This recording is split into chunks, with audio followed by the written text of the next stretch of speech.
Республика аграрийларын эшкуарлык нигезләренә өйрәтмәкчеләр. Башкорт дәүләт аграр университеты нигезендә 1 сентябрьдән фермерлар мәктәбе эшләй башлана. Һаумыгыз эфирда интервью тапшыруы студиялы Гөлсемә Иштанова.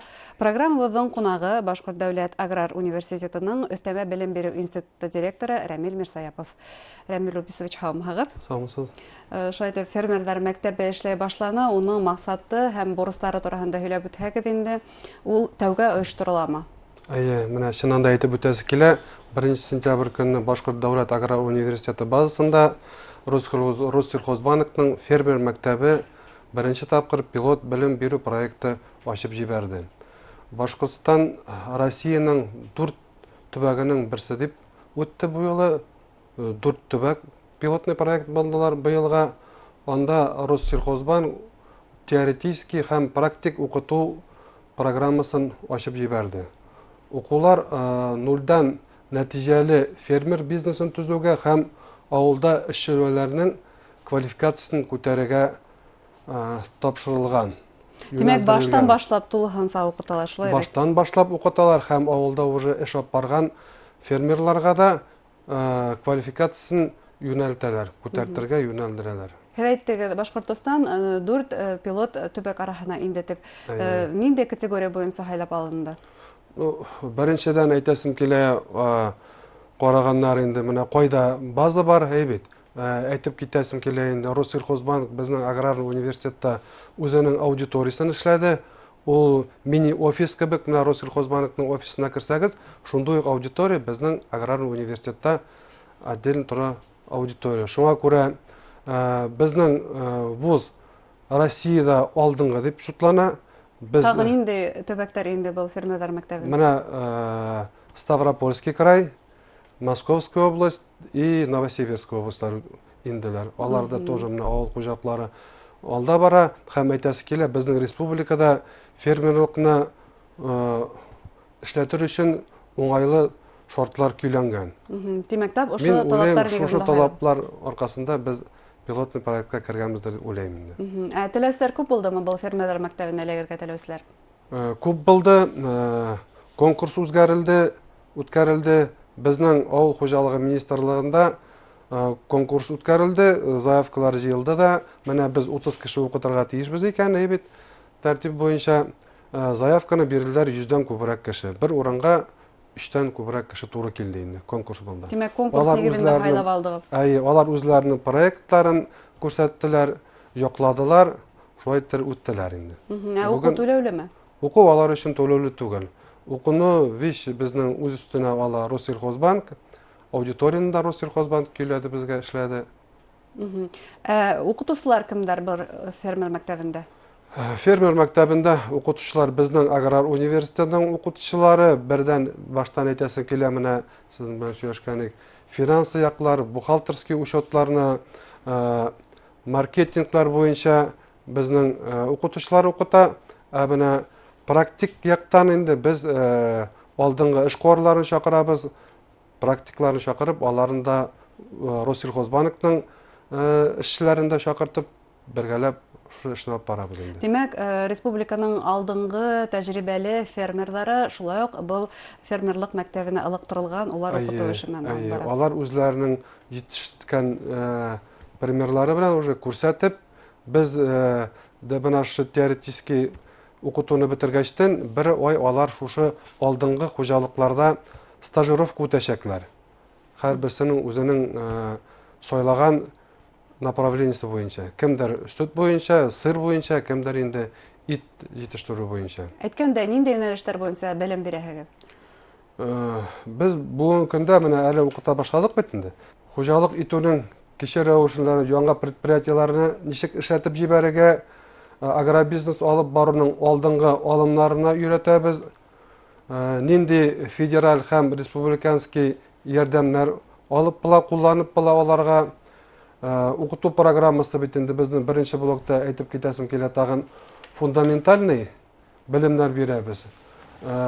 Хезмәт һәм килешү мөнәсәбәтләрен ничек рәсмиләштерергә, хуҗалыкта бухгалтер һәм салым исәбен ничек оештырырга, җитештерү һәм продукция сыйфаты белән ничек идара итәргә, шундый нәтиҗәле логистика һәм үз продукциясын сатуға ничек чыгарга шуның турында укытабыз. Озактан инде без икенче этапта аларны һәрберсе менә бер группа бит әле укый. Алар икегә бүленәчәкләр. Берсе ремесленное сыроделие буенча дип әйтә, икенчесе ит продукциясын җитештерүче буенча казбасалар, фермерский продуктлар менә шулар буенча. Ягъни фермерлык ул бары тик итештерү генә түгел бит инде, ул шул ук документтар менән эшләү, хатта уларны дөрес рәсми рәвештә тултырып, шул ук республика Рәсәй кимәлендәге оештырылган гранттар конкурсларында ла катнашу. Димәк, ошо яһәттән барлык белемдәр һез бирәһегез. Әйткәндәй, уку вакыты күпмәгә һузыла, нисәгә укыйлар? Уку вакыты 2 айга сузылачак. Димәк, ошо 2 ай эчендә тиешле бөтен белемде алып бетергә мөмкин. Шушы фермер мәктәбендә без профессиональ переподготовка программасы эшләп җибәрдек. Алар озактан укып беткәч, диплом о профессиональной переподготовке алачаклар. И аларның менә бит инде озактан үзләренең менә выпускной работа урынына бизнес-план эшләп чыгалар. Менә үзләренең хуҗалык менә яңа эшләй башлаган фермерлар, алар әле бүгенге көндә үзенең ихатасында гына эшләп йөридер. Уйлаганнар күбәйтергә, зурайтырга җирләр алып, корпуслар алып, оештырып җибәрергә. Шуңа күрә алар бизнес-план рәвешендә йомгаклау квалификациясе эше белән бетерәчәкләр. Диплом яклаган һәм агентлык. Диплом яклаган кебек, ул дипломны алар Авыл хуҗалыгы министрлыгы, Россельхозбанк, Аграр университеты укытучылары белән һәм алдынгы эшкуарлар алдында яклаячаклар үзләренең эшләрен. Азактар инде шушы эшләрен алар безнең республикада бит инде күп программалар авыл хуҗалыгы эшчәннәре өчен менә бүгенге көндә әле комиссия бара, начинающий фермер буенча алар шушы эшләрен киләсе көннәрдә азактан бизнес-план, готовый бизнес-план белән безнең авыл хуҗалыгы министрлыгына килеп шушы программаларга ниятләнергә возможностьлары бар инде. Әйткәндәй, ошо башлаучы фермерлар конкурсы дип әйтеп үтеп киттегез. Һезгә укырга ингән бына 30 буласак фермерлар арасында яшьләр күпме? Яшьләр күп. Элекке студентларыгыз бармы? Аның күбесе бүгенге көндә яшьләр 95% барсы да менә килгәннәр, кайберсе бар уже эшләй торган фермерлар бит, аларның фермерский хуҗалыклары бар. Алар инде үзләренең белемнәре бар, югары белемле кешеләр, бәлки алар авыл хуҗалыгы да укымаганнар, белемнәре җитмәй. Шуңа күрә алар шушы белмәгән, җитмәгән компетенцияларын шушы мәктәптә, фермер мәктәбендә аларга өметләнеп безгә килгәннәр. Бу тәҗрибә артабан тагыла буласакмы? Дәвам итәрме фермер мәктәбе эшләрме? Кичә кенә ачкан көнендә Россельхозбанкның руководителе битендә әйтеп китте, быелга бу пилотный проект була. Россиянең 4 регионында киләсе елга аларның теләкләре бар. Менә бездә Россиядә 54 аграр университеты булса, шушы бөтен регионнарда да ачып һәм калган регионнарда да фермер мәктәбен ачарга теләкләре бар. Димәк, һөдемтәһенә карап бу фермер мәктәбен эшләй. Ничек быел бит инде укулар бетәчәк, анасын азактан карап, нинди рәвештә яклаган бизнес проектлары эшләп киткәнме, юкмы? Нәрсә җитмәй, шуларны берләктереп, азаклап уже киләсе елга язарак положениене үзгәртеп, яңадан тагын ачарга өметләре бар. Һәм Аграр университеттың өстәмә белем бирү институты турында ла ентекләбрәк белгегә килә. Нимән шөгыльләнә, нинди юнәлешләр буенча өстәмә белем бирәһегез? Безнең өстәмә белем бирү институтында елда без 6000-га якын кеше укытабыз. Повышение квалификации, профессиональная переподготовка, рабочий профессияларга укытабыз. Безнең анда күбесе авыл хуҗалыгы эшчәннәре, аларны укыту алар өчен бушка авыл хуҗалыгы министрлыгы конкурслар үткәреп, менә мәсәлән бер безнең программа бар, 1000 агроном дигән, елда кыш көне, яз көне, кыш көне инде күбрәк укытулар үткәрәләр, 1000-га якын фермерлар, агрономнар киләләр, инженер специалистлар буенча һәр бездә направлениелар күп. Аннан башка кайда танышырга мөмкин бу юнәлештәр менән? Бу юнәлештәр белән Аграрный университетның сайтында бөтен яңалыклар бар. Безнең радио, телевидениеда тоже яңалыкларда чыгып торабыз, рекламаларда. Бүтін муниципаль районнар белән без эшләйбез.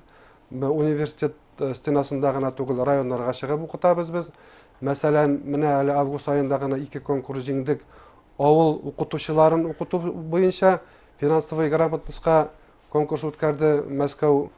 Шуның буенча менә без бүгенге көндә 100 кешене укытып бетереп киләбез. 2 конкурс җиңдек. Әйткәндә, буны өстәмә белем бирү дигәндән, өстәмә белемде кем алырга теләй? Ул я эшләй, я булмаһа башка өлкәлә бушамай. Шу яһәттән дистанцион белем бирү каралганмы һеҙҙең институтта?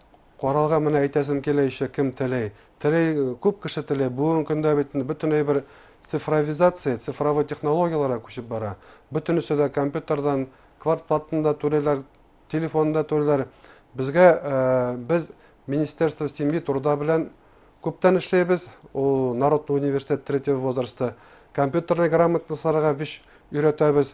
Менә инде бу ел күрсәтте, дистанционный укыту бик кирәк. Шуңа күрә бездә әгәр дә 200-дән күбрәк программа булса, шушы безнең институтта ашылса, без аның яртысы бүгенге көндә дистанционный форматта укытылып бара. Алгарак атларга тырышабыз. Бүгенге безнең укып чыккан кешеләр производствода кирәкле булсыннар өчен, аларның компетенциялары туры килсен өчен тырышабыз инде. Шундый программалар буенча бүген укытабыз.